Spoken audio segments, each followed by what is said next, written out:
मित्रों नमस्कार, मैं AR मिश्रा इस चैनल में आपका स्वागत करता हूं। अगर अभी तक आपने इस चैनल को सब्सक्राइब नहीं किया है तो तुरंत सब्सक्राइब करें और कोई वीडियो आपको पसंद आए तो उसे लाइक, शेयर और कमेंट करना ना भूलें।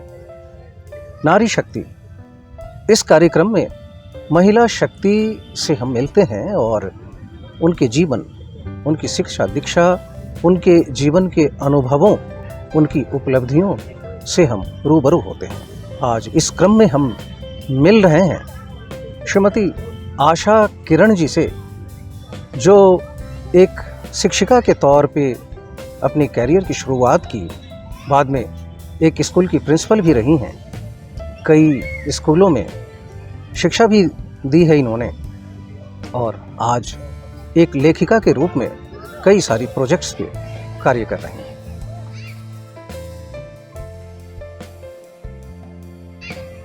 मैडम, आपका बहुत बहुत स्वागत, अभिनंदन। शुक्रिया। मैं बहुत ही साधारण स्त्री हूँ, पर मुझे ये लगता है कि जो साधारण लोग हैं वही बड़ा बदलाव ला पाते हैं। मेरा काम समझिए एक बूंद की तरह है इस सागर में। मैंने शुरुआत एक शिक्षिका के रूप में की थी। कुछ समय बाद ही कम उम्र में ही मुझे मौका मिला और मैं CBSE प्रिंसिपल के रूप में कई साल कार्यरत रही। और कोविड के बाद मैंने शिक्षण छोड़कर बहुत ही डेडिकेटेडली लिखने पे फोकस किया, क्योंकि मैं हमेशा से लिखना चाहती थी, अलग अलग टॉपिक्स पे लिखती थी। और अब मैं मेरा ध्यान बिल्कुल वहीं केंद्रित है, अपनी किताबों पे ध्यान देती हूँ और वहीं काम कर रही हूँ। शुरुआती शिक्षा आपने कहाँ तक ली? शुरुआती शिक्षा, मेरा जन्म दिल्ली का ही है। मैं यहीं पली बड़ी दिल्ली में और यहीं मेरी शिक्षा दीक्षा हुई। और कॉलेज भी मैंने दिल्ली से ही किया। मैं लक्ष्मीबाई कॉलेज से मैंने ग्रेजुएशन किया है। जी।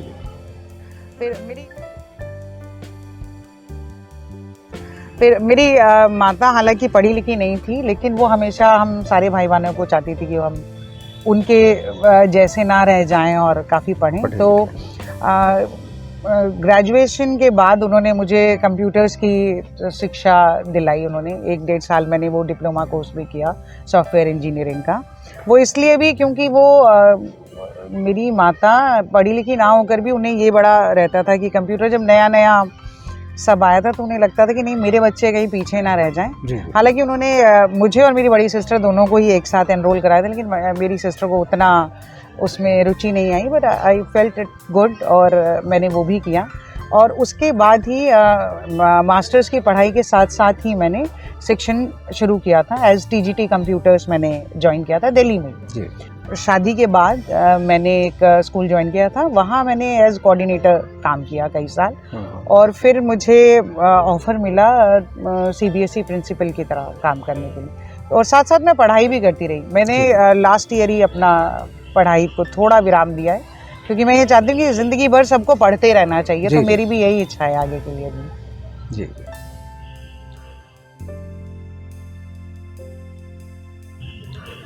इन दिनों शिक्षिका के रूप में कार्य करते हुए आपको और एक महिला के तौर पे कोई खास परेशानी हुई आपको? या वैसे अगर शुरुआती दौर में कहें, क्योंकि जब मैंने शुरू किया था तो मैं काफ़ी यंग थी। मैं 22-23 साल की थी जब मैंने शुरू किया था पढ़ना, या उससे भी कम थी शायद। तो और बड़ी एज TGT ज्वाइन किया था, तो मुझे लगता है कि क्योंकि वो हम उम्र जैसे बच्चे थे, तो मुश्किल किसी टीचर को यही आती है जब बच्चे सीरियसली ना लें टीचर को। तो मेरे साथ शुरुआत में ये दिक्कत ज़रूर आई थी, तो उसे कोप अप करने में मुझे 1-आध महीना लगा था। फिर उसके बाद जो दिक्कत मुझे आई एक्चुअली, क्योंकि मैंने B.Ed बाद में किया था, मैं TGT कंप्यूटर्स लगी थी उस टाइम पे। TGT कंप्यूटर के लिए आपके पास कंप्यूटर्स की डिग्री होना होता था। तो B.Ed में ये सब सिखाया जाता है, सारी पढ़ाई होती है, साइकोलॉजी और ये सब। ये मैंने तब तक नहीं पढ़ा था, तो वो मुझे बड़ा मुश्किल हुआ, क्योंकि अलग अलग तरीके के एक क्लास में अलग अलग तरीके के बच्चे होते हैं उनके माइंडसेट को एक साथ लेके चलना वो थोड़ा डिफ़िकल्ट होता है, लेकिन एक बार जब आप रम गए उसमें तो मुझे लगता है कि उससे आसान कुछ नहीं, वो एक दूसरा परिवार जैसा ही होता है और बच्चे भी बहुत प्यार देते हैं। मैं इस मामले में बहुत बहुत लकी हूँ कि जो मेरे पहला बैच था जो मैंने पढ़ाया वो आज तक टच में है, हो गए 20 साल, तो वो आज भी टच में है, उनके भी शादी हो गई, बच्चे हो गए, तो आज भी टच में है। तो मुश्किलें बिल्कुल आएंगी, वो तो चाहे आप शिक्षण कहिए या आप किसी भी प्रोफेशन में कहिए, दिक्कतें हर जगह आएंगी, लेकिन सोल्यूशन ढूंढना ही मुझे लगता है कि मेन काम है और वही मैंने किया एंड इट हैपेंड वेल। मेरा शिक्षण का जो सफ़र रहा है बहुत खूबसूरत रहा है, मुझे लगता है उससे बेहतर ये हो ही नहीं सकता था। तो मेरे हिसाब से मुश्किलों को पार करके खूबसूरत सुबह होती ही है। जी जी। बीच में कोरोना काल आया जिसमें बहुत सारे लोग खास करके प्रोफेशनली डिस्टर्ब हो गए। जी बिल्कुल। उस समय आप भी डिस्टर्ब हुए? बिल्कुल, वो दौर बहुत मुश्किल था। उस वक्त मैं एक गुड़गांव के स्कूल में प्रिंसिपल के रूप में कार्यरत थी। सीबीएसई ड्यूटी चल रही थी, बल्कि I was working as a CBSE observer that time, जब ये लॉकडाउन का पूरा जो गाइडलाइंस आई थी तब, बिल्कुल जो लॉकडाउन पहला लॉकडाउन हुआ था।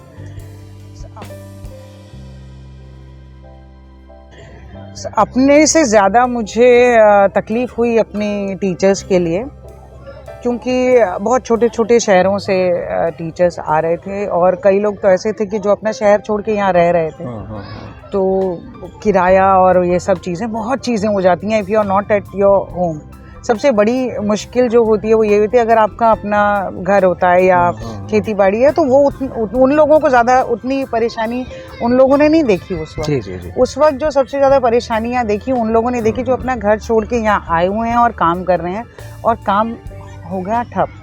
और मैंने तो स्कूल्स को काफ़ी करीब से देखा, तो मुझे लगता है कि बाकी सबको तो बिल्कुल इफ़ेक्ट हुआ होगा, लेकिन ये मैंने बहुत करीब से देखा, तो उस तकलीफ़ को मैं बहुत करीब से जान सकती हूँ, उनको भी और अपना भी। क्योंकि हम जो सैलरीड लोग होते हैं, जो हम एक मैनेज करके चलते हैं, और जो हमारी सेविंग है वो 2 महीने, 4 महीने, 5 महीने, 6 महीने, साल भर भी चल जाती है। लेकिन ये लॉकडाउन तो बहुत ही लंबा खींचा और परेशानियां बिल्कुल झेली मैंने, लेकिन मैं एक पॉजिटिव इंसान हूँ एट हार्ट।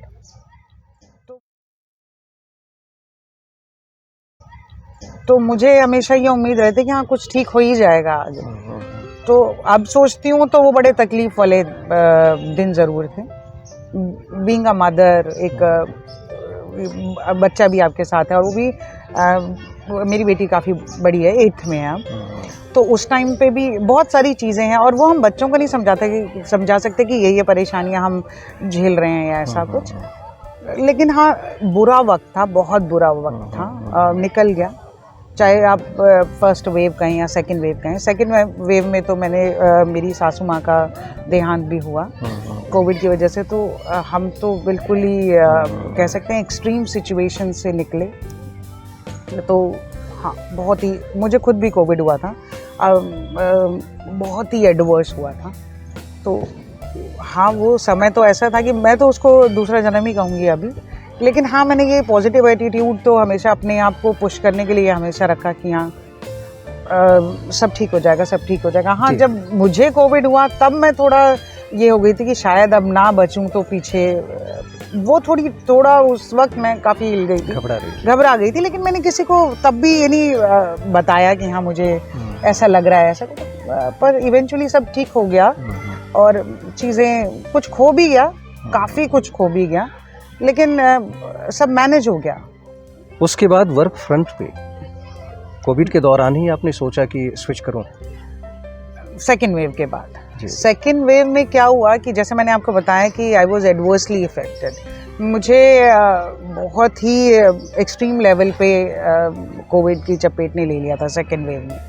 तो तब ये था कि अब शायद मैं ना बचूं, तो तब मैं ये कैलकुलेशन में लगी हुई थी कि आगे मुझे क्या करना है। मेरे एक्चुअली ये जो लिखने का वो है, लिखती तो मैं बचपन से हूँ, जब मैं छठी कक्षा में थी तब से लिखती हूँ, लेकिन मैंने ये अपना रिटायरमेंट प्लान बनाया था कि जब मैं रिटायर हो जाऊँगी तो मैं बिल्कुल डेडिकेटेडली सिर्फ लिखूँगी तब और कुछ नहीं करूँगी, और जब तक मरूँगी तब तक ढेरों बुक अपनी छपवा दूँगी। तो लेकिन जब कोविड मुझे हुआ तब मैंने सोचा कि इसको मुझे अभी नहीं छोड़ना, क्योंकि इसका कुछ पता नहीं।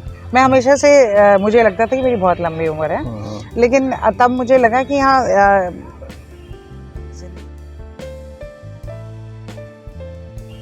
ज़िंदगी का कुछ पता नहीं है, तो मुझे अभी करना है ये। तो उसके बाद मैं एक वेबसाइट के लिए लिखना शुरू हुई, आर्टिकल्स लिखती थी, पोइट्री लिखती थी।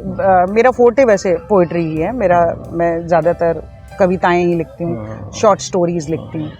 तो फिर मैंने डेडिकेटली सोच लिया कि मैं वही लिखूँगी, और एक किताब भी मैंने, एक संग्रह छप गया मेरा।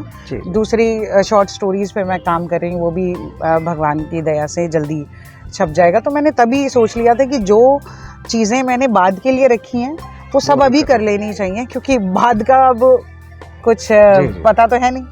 तो ऐसे मैंने शुरू किया। तो जो आपकी कविता संग्रह है जी, उसका क्या नाम है? उसका नाम है अविरत। अविरत, क्योंकि अविरत मैंने नाम इसलिए लिया क्योंकि ये कंटिन्यूटी है, ये कभी ख़त्म नहीं होगा। जब मेरा अंत होगा तभी ये अंत होगा, लेकिन मैं पीछे इतनी किताबें और ये छोड़ जाऊँ कि चाहे 4 लोग ही पढ़ेंगे लेकिन मैं ज़िंदा रहूँगी। तो पहली जो मेरी बुक का नाम है वो अविरत है। उसकी कुछ पंक्तियां अगर आप सुना सकें। अविरत में वैसे तो उसमें ढेरों कविताएं हैं, ऐसे कंठस्थ तो मुझे नहीं है, लेकिन उसमें मैंने हर किसी पे लिखा है। ज़्यादातर मैं अपनी माँ पे लिखती हूँ।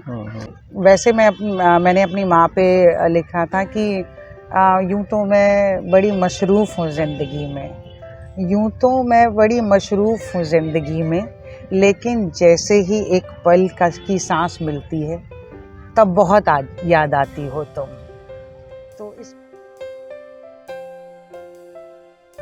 तो इस पे मैंने अपनी माँ के लिए लिखा था। पिता पे लिखती हूँ, अपनी बेटी पे लिखती हूँ, नारी पे भी लिखती हूँ। ऐसा कोई वो नहीं है, लेकिन ज़्यादातर मैं थोड़ी बड़ी रसिक और जॉली नेचर की हूँ, तो मैं अक्सर जो ओपन माइक्स में पढ़ती हूँ वो ज़्यादातर प्रेम पे पढ़ती हूँ। राधा, रुक्मिणी, कृष्ण, इन पे लिखती हूँ ज़्यादा। तो कभी मौका मिला तो कभी कोई सेशन ऐसा हुआ तो मैं अपनी पोएम ज़रूर आपको सुनाना चाहूँ। जी ज़रूर ज़रूर। प्रेम के बारे में कहा जाता है कि 2.5 आखर प्रेम का पढ़े सो पंडित। बिल्कुल। लेकिन पूरी दुनिया इसके पीछे पागल तो रहती है, लेकिन समझ नहीं पाती। बिल्कुल। आपकी नज़र में प्रेम क्या है? मेरी नज़र में प्रेम, मैं अगर जो मैं लिखती हूँ, जो मेरे एहसास हैं, मेरा मायना ये है कि जब आप बिल्कुल निस्वार्थ किसी के साथ हैं, साथ का मतलब पास बिल्कुल नहीं होता। अगर कोई पास नहीं भी है, जैसे मैं उदाहरण के तौर पे मैं अपनी माँ का ही वो कहती हूँ, अब आज वो दुनिया में नहीं है, लेकिन मेरा प्रेम उनके लिए ना कभी कम था और ना कम है जी। और जैसे जो आजकल दुनिया में चल रहा है प्रेम या भौतिक प्रेम, वो मुझे माफ़ कीजिएगा अगर किसी को बुरा लगे, लेकिन मुझे वो आडंबर ही लगता है जी। सत्य जो प्रेम है, मैं हमेशा कहती हूँ सच्चा जो प्रेम है वो माँ और बच्चों का ही होता है। माँ बच्चों या पिता, माता पिता का जो बच्चों के साथ है, और कोई प्रेम उस लेवल को छू नहीं सकता।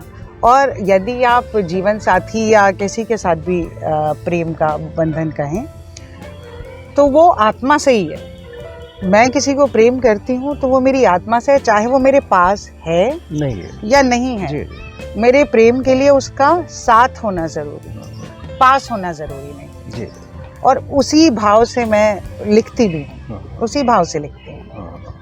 आपकी कृतियाँ जो हैं, या मैं कहूँ कि आपकी कविताएं जो हैं, वो सराही गई, पुरस्कृत हुई। मैं इस मामले में अपने आप को बड़ी सौभाग्यशाली समझूंगी कि मेरी कविताओं को अक्सर उल्लेख भी मिलता है कई उसमें, और कई पुरस्कार से भी मैं सम्मानित की गई हूँ। हालांकि मैं अपने आप को नौसिखिया ही समझती हूँ अभी भी, क्योंकि जब मैं किसी और को सुनती हूँ, कई लोगों को और को सुनती हूँ, तो मुझे लगता है कि ये लोग कैसे लिखते हैं ये। तो हाँ, इस मामले में बड़ी सौभाग्यशाली हूँ। कुछ अच्छे दोस्त भी मिले जो कई काव्य मंच चलाते हैं, जैसे चेतना मंच है, उसके साथ मैं जुड़ी हूँ। और भी कई मंच है जिन पे मैं लिखती रहती हूँ और सक्रिय रहती हूँ। तो अक्सर कई बार सराही गई, और मेरी किताब छपने के पीछे भी यही है कि वो चेतना मंच की जो संचालन करते हैं, 3 सहेलियां हैं, मोनिका, मीना और चेतना। मीना ने ही मुझे, क्योंकि मैं काफ़ी कविताएं लिखती हूँ, उनके मंच पे भी मैंने कई कविताएं करी थी, तो उन्होंने बोला कि सिर्फ 100 चाहिए हमें उसके लिए। तो मैंने उसके ही पुश करने पे पहली किताब मेरी छप पाई। तो उसके लिए मैं उसकी बहुत धन्यवाद उसको करती भी रहती हूँ कि मैं हमेशा सोचती थी कि पहली किताब छप जाए, लेकिन मीना के पुश करने पे ही मैंने पहली किताब जल्दी छपवा ली, और दूसरी के लिए मैं काम कर रही हूँ और वो जल्दी छप भी जाएगी। उन्हें लगे हाथ आप धन्यवाद कह दीजिए। धन्यवाद मीना। मैं हमेशा हर जगह बोलती हूँ, तो मीना ये पहली किताब जो है उसका जो थैंकफुलनेस या कहें कि उसका जो उसके पीछे जो हाथ है, वो सबसे बड़े हाथ तुम्हारा ही है। कि कविताएं बेशक मेरी हैं, लेकिन उसको उसकी मंजिल तक पहुंचाने वाली तुम ही हो। तो बहुत बहुत धन्यवाद। मेरी ओर से भी मीरा जी को बहुत बहुत नमस्कार, अभिनंदन। जीवन में जब संघर्ष का दौर आता है तो कई बार उन्हीं दिनों आपको कोई ना कोई ऐसी प्रेरणा मिल जाती है जहाँ से फिर आप आगे बढ़ जाते हैं। मैं ऐसा कहूँ कि मुझे तो हर कोई ना कोई प्रेरणा दे ही देता है, पर मेरा जो सबसे बड़ा प्रेरणा स्रोत है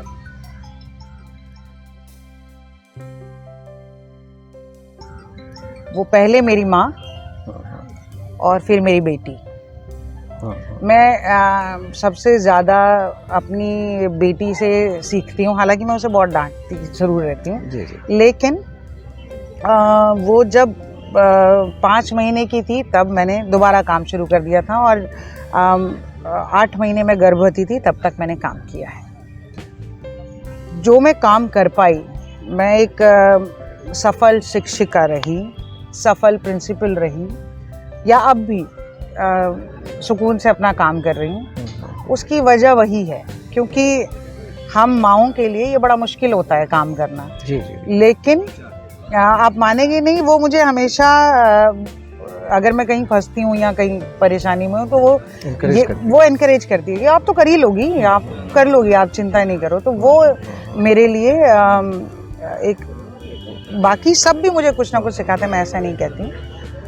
मेरी ज़िंदगी में बहुत लोग हैं, बहुत इम्पोर्टेंट लोग भी हैं, उनमें मेरे भाई बहन हैं, माता पिता हैं, लेकिन मेरी बेटी जो है वो मुझे बहुत प्रेरणा देती है, क्योंकि माँ के कई बार उसे ज़रूरत होती होगी मेरी, और मैं अवेलेबल नहीं हूँ।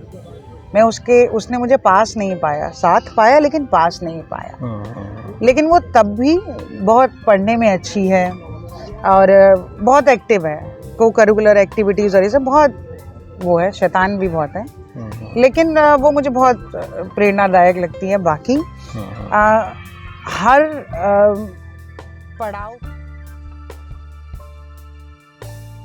पड़ाव पे मुझे अच्छे लोग मिलते गए, अच्छे लोग जुड़ते गए, और उन सब से मैं कुछ ना कुछ सीखती हूँ। आज भी मैं जहाँ काम करती हूँ वहाँ भी बहुत ही अच्छे लोग जुड़े, जो शायद मुझे लगता है कि वो नहीं होते ज़िंदगी में तो क्या ही होता। तो सीखने के लिए तो मुझे लगता है कि हर कोई, मैं आप कोई भी, मुझे लगता है कि सीखने के लिए तो हर कोई कुछ ना कुछ सिखा के ही जाता है। चाहे कोई आपके साथ गलत भी करे, वो भी सिखा के ही गया। तो सीखना या प्रोत्साहन, मुझे लगता है कि हर चीज़ आपको एक पुशी देती है कि भाई आगे बढ़ो, और वही मैंने ज़िंदगी में किया है हमेशा। कोई सपना जिसे आप पूरा करना चाहती हैं? सपना, देखो सपना तो नहीं, सपने हैं कई। ढेरों किताबें अपनी छापना चाहती हूँ, अंत तक लिखना चाहती हूँ। और एक सपना मेरा ये है कि मैं मेरी खुद की किताबों की एक दिन प्रदर्शनी लगी हो और मेरे पिता उसे इनॉग्रेट कर रहे हो, अनवील कर रहे हो। तो ये मेरी एक इच्छा है। तो मेरी इच्छा यही है कि कुछ सालों में ये कर लूं। और क्योंकि मुझे सबसे ज़्यादा खुशी तब मिलती है जब मेरे पिता को ये पता लगता है हम बच्चों में से किसी ने कुछ कर लिया, तो उनके चेहरे पे जो मैं खुशी देखती हूँ वो उसका कोई मुकाबला ही नहीं है। जी। उसका कोई मुकाबला ही नहीं है। तो मैं वो एक चाहती हूँ, ये मेरा सपना है कि हो सकता है, पता नहीं, कोशिश तो है, होते तो जाना चाहिए। तो ज़रूर भगवान करे। जी। 2 मित्र, 2 फ्रेंड जो आपको याद आते हैं? 2 नहीं, 3 दोस्त हैं ऐसे जो मेरी ज़िंदगी में बहुत इम्पोर्टेंट है, मेरे भाई बहन जितने ही।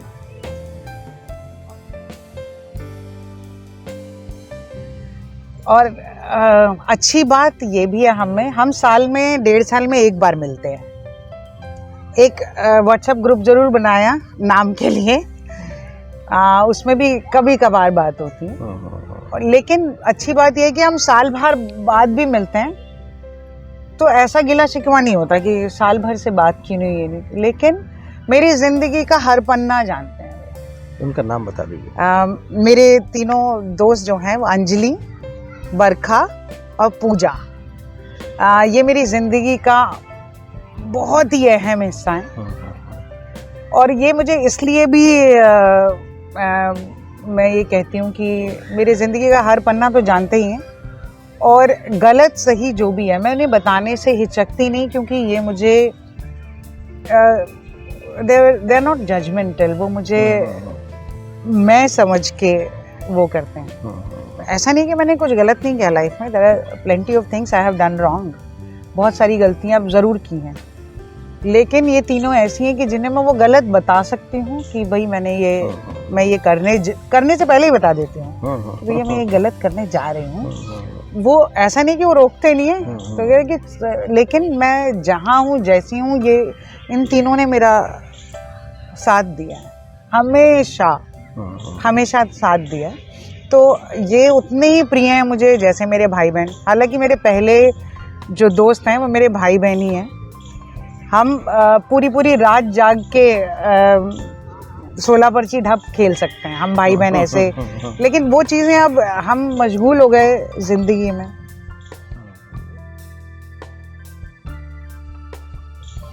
वो चीज़ें थोड़ी खो गई, लेकिन हम भाई बहन भी, मतलब ऐसा भाई बहन का रिश्ता मैंने किसी और का देखा नहीं। मतलब हम बेस्ट फ्रेंड्स हैं, थे भी। अब थोड़ा सा बड़े हो गए ना, मुझे लगता है कि जब बड़े हो जाते हैं ना तो वो सिनेरियो थोड़ा चेंज हो जाता है। लेकिन सबकी अपनी जिम्मेदारी, बिल्कुल परिवार में व्यस्त हो गए सब। लेकिन अभी भी किसी को कुछ ज़रा भी तकलीफ हो तो तकलीफ होती है मुझे। 2 स्टूडेंट जो अभी तक जिनको आपने पढ़ाए उसमें से आपको याद आते हैं? मैं 2 का नाम नहीं लूँगी, क्योंकि मेरे ढेरों हज़ारों स्टूडेंट्स हैं जो अभी भी मेरे से कनेक्टेड हैं। और खुशी की बात ये है कि वो मुझे टीचर्स डे विश करना नहीं भूलते, गुरु पूर्णिमा नहीं भूलते, मेरा बर्थडे नहीं भूलते। मेरे दिल के बहुत करीब भी हैं, और इतने करीब कि वो कोई मुंबई चला गया, कोई कहीं चला गया, लेकिन जब वो वापस आते हैं तो वो भूलते नहीं मुझे। और ऐसा नहीं, प्यार तो मुझे सभी करते होंगे, मैं भी बहुत प्यार करती हूँ, लेकिन अगर मैं किसी 2 का नाम ले दूंगी तो बाकी लोग बुरा मान जाएंगे। तो मेरे सारे स्टूडेंट्स मुझे बहुत बहुत प्यारे हैं। और ऐसा भी है कि जब मैं उनको बेटा या बेटी करके, मतलब उनके बारे में बात करती हूँ या कुछ देखती हूँ तो मेरी मेरी बेटी जो है तितिक्षा, उसको बहुत जलन होती है क्योंकि दे आर सो लविंग। जब वो घर भी आते हैं तो जैसे जैसे मैं उनको हग कर रही हूँ, उनको प्यार से उनको बोल रही हूँ, तो तितली को थोड़ी जलन होती है कि यार इनका तो इतने सारे बच्चे हैं इनके। तो मेरे सारे ही बच्चे मुझे बहुत प्रिय, और हज़ारों बच्चे मुझसे कनेक्टेड भी हैं। तो मैं सबसे बेहद बेहद प्यार करती हूँ और हमेशा करूँ।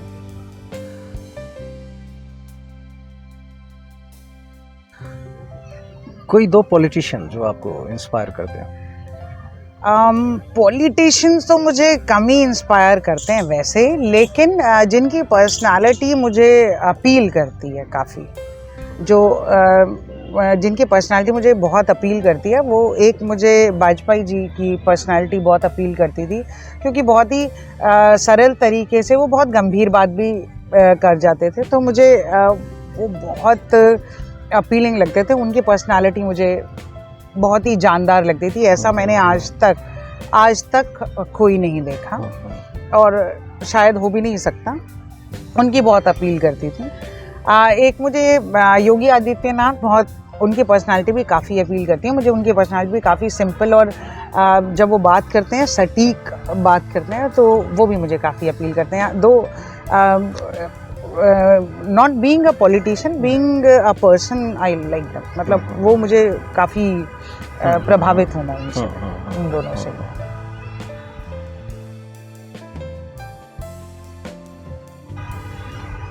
अपने देश में बहुत सारी जगहें ऐसी हैं जो हमारी सांस्कृतिक विरासत से जुड़ी हुई हैं।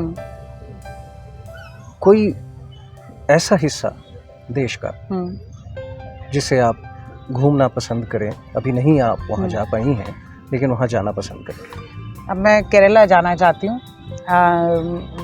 मेरे पेरेंट्स ज़रूर गए हैं वहाँ पर, तब हम नहीं गए थे। तो साउथ इंडिया उतना मैंने घूमा नहीं, लेकिन केरला मेरी ड्रीम डेस्टिनेशन है। मैं केरला ज़रूर जाना चाहूँगी, क्योंकि हमेशा जितना भी मैंने घूमा है, वेकेशन पे भी गई हूँ, तो वो मैं ऊपर पहाड़ों में और इधर ही गई हूँ। मैं कभी केरला नहीं गई। तो केरला मेरी ड्रीम डेस्टिनेशन है, क्योंकि मुझे नेचर के करीब रहना बहुत पसंद है। तो वो खूबसूरती मैं पास से महसूस करना चाहती हूँ, जो मैं फोटोग्राफ्स में देखती हूँ। वो सुकून चाहिए कुछ दिन का। राइटर्स या पोइट में आपको कोई ऐसा नाम जो आपको इंस्पायर करता हो? मुझे गुलजार जी बहुत पसंद है। वो इसलिए क्योंकि वो बहुत, कोई लेमैन भी होगा ना, उनको भी समझ आती है उनके शायरी। इसलिए बहुत मुश्किल शब्दों का इस्तेमाल नहीं करते हैं।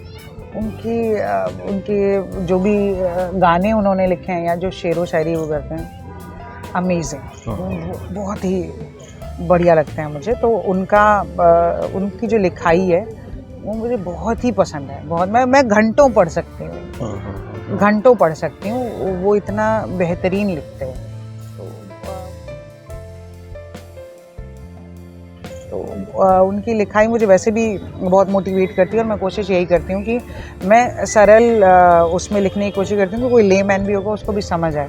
हालांकि मेरे हस्बैंड को समझ नहीं आता है वो नहीं सुनते हैं। वो अगर 2 लाइनर लिखा हो तो वो सुन लेते हैं। अगर मैं उनको कुछ लिखा है, मैं उनको सुनाना चाहूँ, तो वो पहले पूछ लेते हैं कि 2 लाइन का है या बड़ा है। तो नहीं सुनूंगा मैं वो नहीं सुनते हैं। वो बोलते हैं मुझे नहीं समझ आएगा।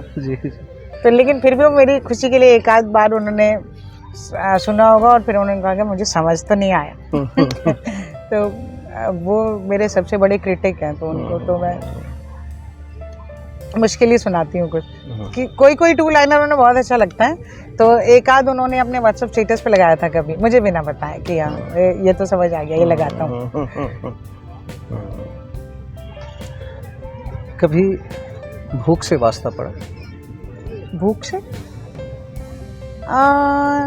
देखो, बचपन में जैसा मेरी मम्मी बताती हैं, और जब हम 8th में थे तब भी ऐसी सिचुएशन आई होगी। लेकिन हम इतने लकी हैं कि हमें ऐसे माँ बाप मिले कि हमें पता ही नहीं है वो जब बड़े हुए तब उन्होंने हमें बताया कि जब हम छोटे थे, कब मैं पैदा होने वाली थी शायद, तब मेरे पिता को बहुत सीवियर टीबी हुआ था। खून की उल्टियाँ हुआ करती थी उन्हें कि बचने का भी कुछ नहीं। लेकिन मेरे फादर स्टेट बैंक में काम करते थे, तो लेकिन क्योंकि एज अ क्लर्क उन्होंने ज्वाइन किया था, तो बहुत अच्छी तनख्वाह तो थी नहीं, तो वो सारी दवाइयों में जा रही थी। तो उस वक्त ऐसी सिचुएशन बिल्कुल झेली मेरे भाई बहनों ने। मेरे पैदा होने के बाद भी कई बहुत टाइम तक ऐसी सिचुएशन झेली, लेकिन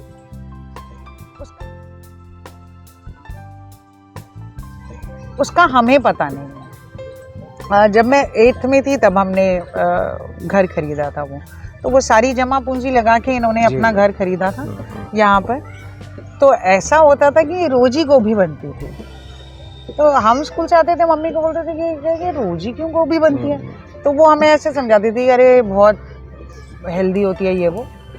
लेकिन बहुत सालों बाद जब सब ठीक हो गया, मेरे फादर प्रमोशन वगैरह भी हो गया, अच्छा सब हो गया, तो तब उन्होंने बताया कि वो गांव से खेत से गोभी आई थी और वो गोभी काट के सुखा के वो रख लिया और वो गोभी ही बनती जा रही थी इतने में। आम की वो चटनी जैसी बना रही है, तो आम की चटनी बने जा रही है, तो वो काफ़ी टाइम। लेकिन हमें कभी उन्होंने एहसास नहीं होने दिया, मेरे माता पिता ने हमें एहसास नहीं होने दिया कि they are struggling with any such financial situation. हमने नहीं देखा, मतलब उन लोगों ने कैसे मैनेज किया, ये कहानियाँ वो हमें बाद में सुनाया करती थी। तो और मुझे लगता था कि कैसे उन्होंने मैनेज किया होगा, हम तो जिद करते ही थे। ऐसा कोई त्योहार ही नहीं जो उन्होंने हमने मनवाया ना हो, या और हम 5 भाई बहन थे। सर्दियों में सबकी यूनिफॉर्म, बढ़ते बच्चे सब छोटी हो रही हैं, तो ऐसा कभी उन्होंने एहसास नहीं दिया कि हाँ, जैसा मैंने उनसे सुना है, तो उन्होंने they had a very strugglesome life. जब तक हम 9th-10th में आए तब थोड़ा सही हुआ, बीच में सही हुआ, तो उन्होंने घर क्योंकि लेना ही था, तो तब सिचुएशन ऐसी खराब। लेकिन हमें कभी उन्होंने एहसास नहीं होने दिया। तो सच में बोलूँ तो मैंने कभी भूख का एहसास नहीं किया, क्योंकि मेरे माता पिता ने हमारे हिस्से की भूख सही होगी, तो हम 5 ने तो नहीं किया। एक महिला होने के नाते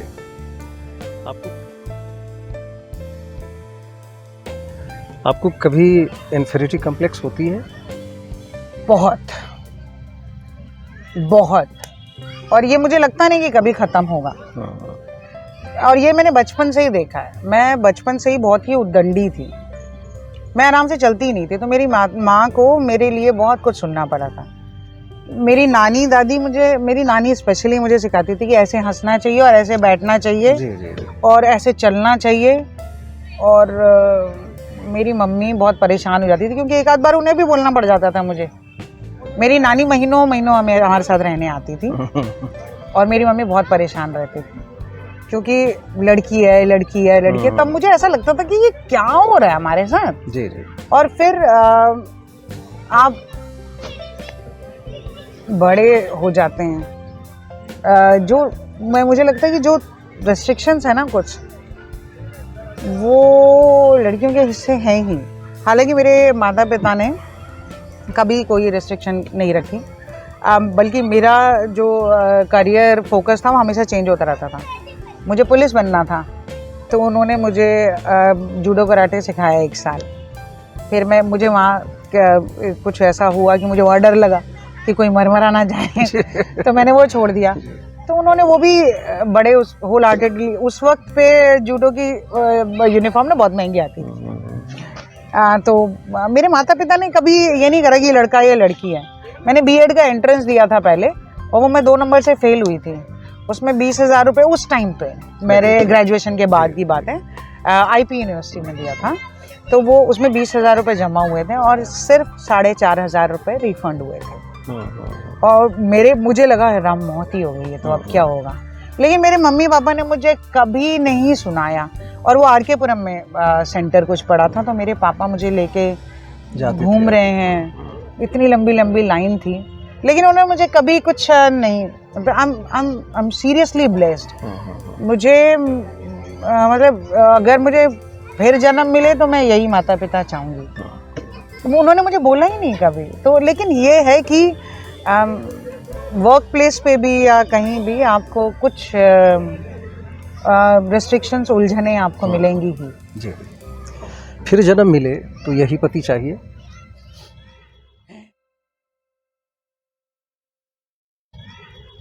देखो, फिर जन्म मिले, वैसे ट्रिकी क्वेश्चन है वैसे। फिर जन्म मिले तो मैं शादी नहीं करना चाहूँगी एक्चुअली। उसका रीज़न ये है कि जो जिस पेस से आप एज अ वुमेन आप बढ़ते हो, जी जी, वो पेस में रुकावट दो तीन रुकावटें हैं। मतलब वो पेस थोड़ा रुक जाएगा, आपके 2-4 साल आपके रुकेंगे। पहला, जब आपकी शादी होगी। दूसरा, जब आपका बच्चा होगा जी। तो इसलिए नहीं कि विशाल ने कभी मुझे रोका नहीं, वो बहुत सपोर्टिव रहा। हालांकि जब मैं आगे पढ़ने लगी, मैंने बीएड किया, एमएड किया, तो एमए किया, तो उन्होंने मुझे बोला क्या करना है इतना पढ़ के। और इनफैक्ट जब मेरा रिजल्ट आता था और मैं उन्हें बताती थी कि भाई इतने, तो मतलब ठीक है वाला एटीट्यूड, कह रहे कि क्या हो रहा है, ये डिग्री का कागज बढ़ रहा है। मतलब he is not very enthusiastic जितनी मैं हूँ, लेकिन उन्होंने हमेशा सपोर्ट किया मुझे। बट स्टिल वो मेरे इमोशंस है ना। जब आप बीइंग अ वुमेन, आप शादी होगी, आपको लगेगा नहीं नहीं, अब हम खुद सोचेंगे अरे करियर गया भाड़ में, अब तो पति, घर, बच्चा हो गया तो बच्चा। आप मानेंगे नहीं कि जब मेरी बेटी हुई तो मैंने तो सोच लिया था कि मैं कुछ काम थोड़ी करूँगी, अब तो बच्चा संभालेंगे, इसी को पालेंगे पोसेंगे। That was my mother. मेरी माँ ने कहा काम करना है या तुझे, समझ में आ गया। उन्होंने कहा कि ये जितना कॉन्फिडेंस बिल्डअप करा इतने सालों मैंने, वो सब ठप हो जाएगा, काम करना ही है। और वो मेरे इतना पीछे पड़ गई थी, इतना पीछे पड़ गई थी कि मैंने कहा कि हाँ मैं कहीं वो कर रही हूँ, दे दिया मैंने रिज्यूमे। वो किसी से पूछ कर आ रही हैं कि इसका नंबर है, इसको रिज्यूमे भेज अपना ये। फिर वो इतना पुश करने लगी, तब मैंने अपने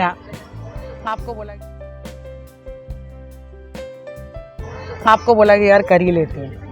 और शी वॉज द वन कि जो मेरे बच्चे को देख रही थी। मतलब मैं पहले अपने बच्चे को वहाँ छोड़ के जाती थी अपनी मम्मी के पास, और फिर वहाँ जाती थी, जॉब पे जाती थी और फिर वापस आती थी। और that time she was feeding, मैं उसे फीड भी कर रही थी। लेकिन मेरी मम्मी ने मुझे इतना पुश किया था कि नहीं तुम कर लो, नहीं तो मैं तो अपना माइंड मेकअप कर चुकी थी कि अब तो माँ बनने के बाद तो यही वो हो गया हमारा। तो ये हर्डल्स तो हैं, तो मैं शादी नहीं करना चाहूँगी। लेकिन अगर ऐसी चॉइस मिली तो फिर मैं पति बनना चाहूँगी और उसको वो पत्नी बने। ऐसा कर सकते हैं। ऐसा कर सकते हैं। जी जी। ये ऐसा एक क्वेश्चन है जिसपे सब यू टर्न लेना चाहेंगे। बिल्कुल सही बात है। जी जी जी। कहा जाता है कि पुरुष और महिला में ये ज़्यादा फर्क होता है कि महिला ज़्यादा संवेदनशील होती है और संवेदनशील होने के कारण रोती है। जी।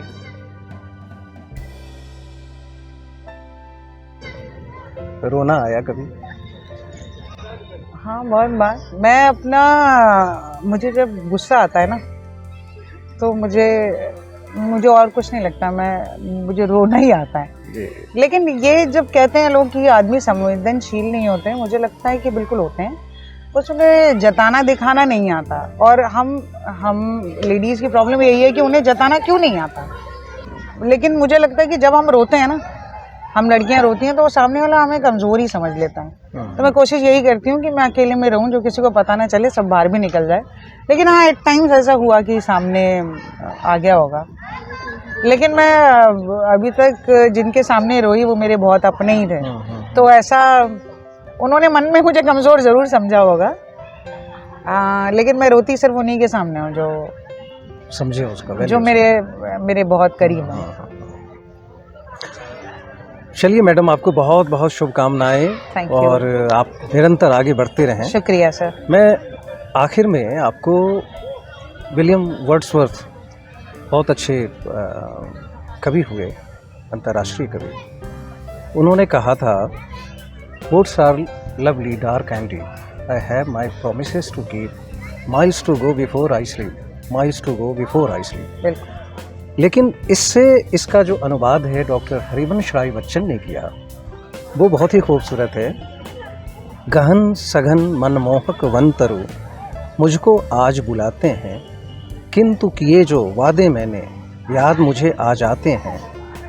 अरे अभी आराम कहाँ, वह मूक निमंत्रण छलना है, अरे अभी तो मीलों मुझको चलना है। मैं शुभकामनाएं देता हूं और ईश्वर से प्रार्थना करता हूं कि शुक्रिया। आप चलते रहें और एक दिन उस कामयाबी की मुकाम पर पहुंचकर आप गर्व से मुस्कुरा सकें कि आज मेरा दिन आ गया। बिल्कुल, धन्यवाद आपका, बहुत बहुत धन्यवाद आप सभी का। मित्रों, आज के लिए बस इतना ही। किसी और दिन हम किसी और नारी शक्ति के साथ मिलकर बातचीत करेंगे। तब तक के लिए आगे नमस्कार।